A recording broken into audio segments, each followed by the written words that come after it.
Сын есім, заттың түсін, көлемін, салмағын, дәмін, пішінін білдіретін сөздер сын есім деп аталады. Сын есімдерге қандай, қай деген сұрақтар қойылады.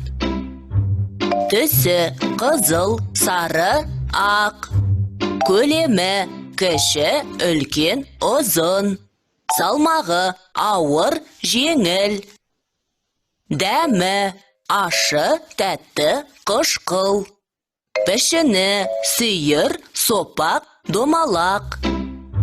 Дана, мына кестеге жинаған сын есімдердің барлығын қалай атайтынын сен білесің бе? Жоқ, білмеймін. Бұлар негізгі сын есімдер, яғни түбір сөзден болған сын есімдер негізгі сын есімдер деп аталады. Жақсы, бұлар негізгі сын есімдер. Одан басқа да сын есімдер бар ма?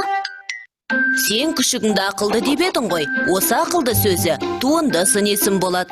Ол түбір сөзге жұрнақ жалғану арқылы жасалып тұр. Сын есім негізгі және туынды болып екіге бөлінеді.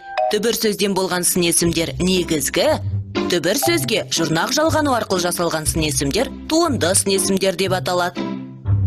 Сонда қандай жұрнақтар жалғауға болады?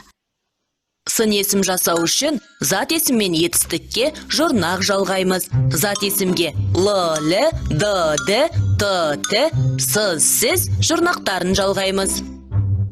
Мысалы, күлкілі, таулы, ақылды, көңілді, әдепті, білімді, тәртіпті.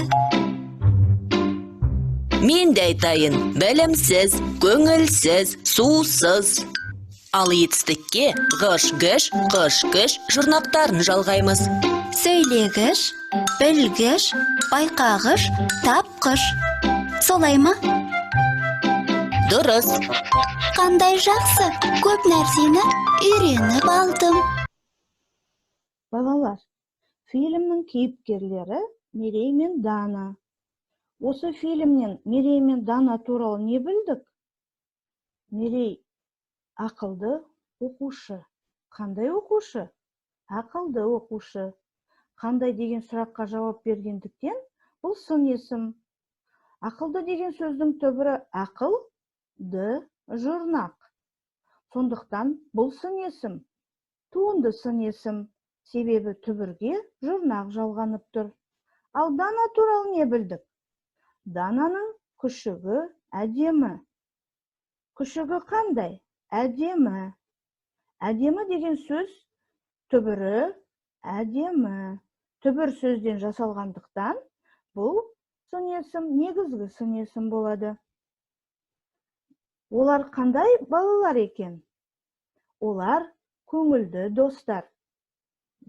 Қандай достар? Көңілді достар. Көңіл деген түбірі, ді жұрнақ. Түбірге жұрнақ жалғанып тұрғандықтан, бұл сын есім, туынды сын есім. Ал енді осы үш сөзді салыстырайық.